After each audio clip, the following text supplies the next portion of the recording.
আর এখন বাজে কেবলমাত্র ৬টা। জাস্ট ভিউটা দেখেন গাইস। ও, অসাধারণ ভিউ।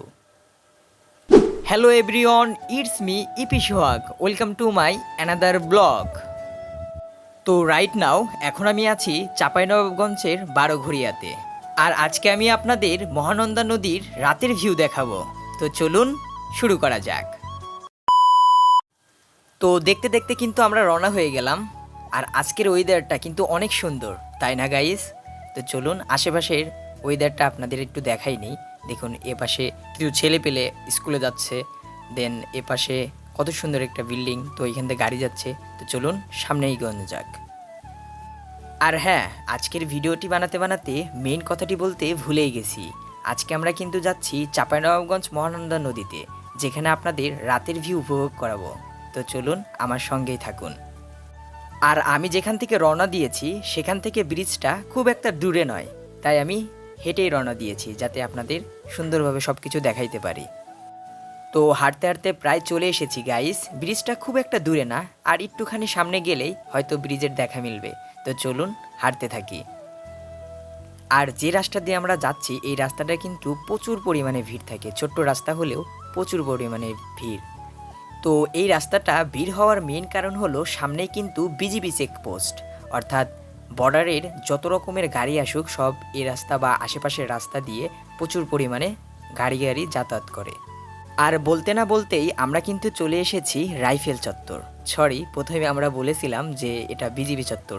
বিজিবি চত্বর হবে না, হবে রাইফেল চত্বর।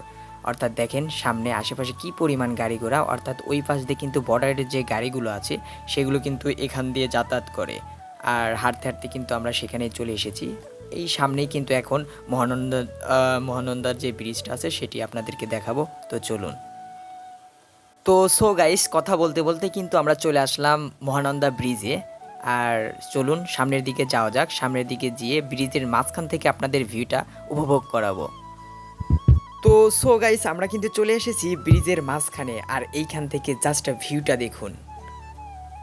ও মাই গড, অসাধারণ ভিউ, চোখ জুড়ানো ভিউ কিন্তু। দেখুন জাস্ট ভিউগুলা দেখুন। এটা কিন্তু দিনের বেলার ভিউ, আর রাতের বেলার ভিউ কিন্তু আরও অসাধারণ। আমরা কিন্তু এখনও ব্রিজের মাঝখানে যাইনি গাইস। তো চলুন ব্রিজের মাঝখান থেকে আপনাদের সুন্দর একটি ভিউ উপহার দেই। তো আমার সঙ্গেই থাকুন। তো এখন কিন্তু আমরা ব্রিজের একদম মাঝখানে চলে এসেছি। আর এখন দেখেন গাইস, জাস্ট ভিউটা দেখেন, অসাধারণ। তো ভিডিও বানাতে বানাতে আমি কিন্তু সেলফিও তুলে নিলাম, আপনাদের ওটা পরে শেয়ার করবো ইনশাল্লাহ। অনেক সুন্দর ভিউ। আর হ্যাঁ, ভিডিও করতে করতে আপনাদের একটা কথা বলতে ভুলেই গেছি। এখানে কিন্তু বিকেলের দিকে, বর্তমানে এখন বাজে 3টা বা 3:30 বাজে, তাই তেমন একটা মানুষ নাই, কিন্তু বিকেলের দিকে কিন্তু হাজারো মানুষ আসে। অর্থাৎ অনেক মানুষ আসে এখানে ছবি তুলতে, ঘুরতে। দেখুন জাস্ট ভিউটা দেখুন। চলুন আমরা ব্রিজের ওপারে যাব এবং ওপারে একটা ইন্টারেস্টিং জিনিস আপনাদের শেয়ার করব। তো ব্রিজের কিন্তু ঠিক আমরা ওই পাশে ছিলাম, কিন্তু আমরা এখন এই পাশে চলে এসেছি। দেখুন সেম ও পাশে যেমন ভিউ, ঠিক এ পাশেও কিন্তু তার ইন্টারেস্টিং আরও ভালো ভিউ।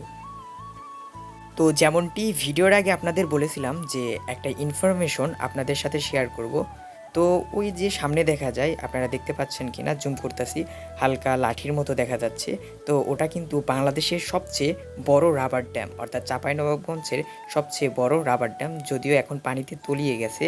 তো পরবর্তীতে যখন ওইটা হবে তখন আপনাদের একটা ভিডিওর মাধ্যমে দেখাবো।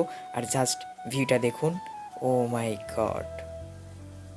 আর ব্রিজের ঠিক এক পাশে ভাসমান রেস্টুরেন্ট। হ্যাঁ, ঠিক ব্রিজের এক পাশে ভাসমান রেস্টুরেন্ট, অর্থাৎ বিশেষ করে ছুটির দিনগুলোতে এখানে হাজারো হাজারো মানুষ আসে এই রেস্টুরেন্টে খেতে এবং ঘুরতে। আর এই পাশে আছে হলো একটা পার্ক। তো আপনাদের পার্কটা সুন্দরভাবে দেখাই। আর হয়তো বা ওখান থেকে খুব একটা ভালো দেখা যাচ্ছিল না পার্কটা, তাই আমরা সামনের দিকে চলে আসলাম পার্কটি দেখানোর জন্য। দেখুন এখন কেবলমাত্র কিন্তু 4টা বাজে, তারপরেও এখনও মানুষের তেমন একটা ভিড় নাই, কিন্তু সন্ধ্যা হওয়ার আগ পর্যন্ত একদম মানুষে ভরে যাবে। তো জাস্ট পার্কটা দেখুন, ছোট্ট একটা মিনি পার্ক। তো এখানে এসে মানুষজন নিজেদের অবসর টাইমটুকু কাটায়।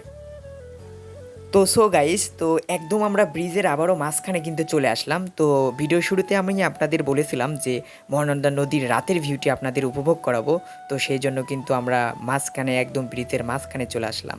তো একটু পরেই অর্থাৎ আপনাদের সেই ভিউটি উপভোগ করাবো, জাস্ট ওয়েট অ্যান্ড সি। এখন বাজে কেবলমাত্র 6টা, জাস্ট ভিউটা দেখেন গাইস। ও অসাধারণ ভিউ, একদম বেলা ডোবা অবস্থায় যে ভিউটা হয় না, ঠিক সেই রকম লাল গোধূলি বেলা। জাস্ট ভিউটা দেখেন গাইস। তো এটাই আপনাদের দেখানো ছিল। তো সো গাইস, এই ছিল মূলত আমাদের আজকের ভিডিও। আর আজকের ভিডিওটি আপনাদের কাছে কেমন লেগেছে অবশ্যই ছোট্ট একটি কমেন্ট করতে ভুলবেন না। দেখা হচ্ছে পরের ভিডিওতে। ততক্ষণ পর্যন্ত ভালো থাকবেন, সুস্থ থাকবেন। আল্লাহ হাফেজ গাইস।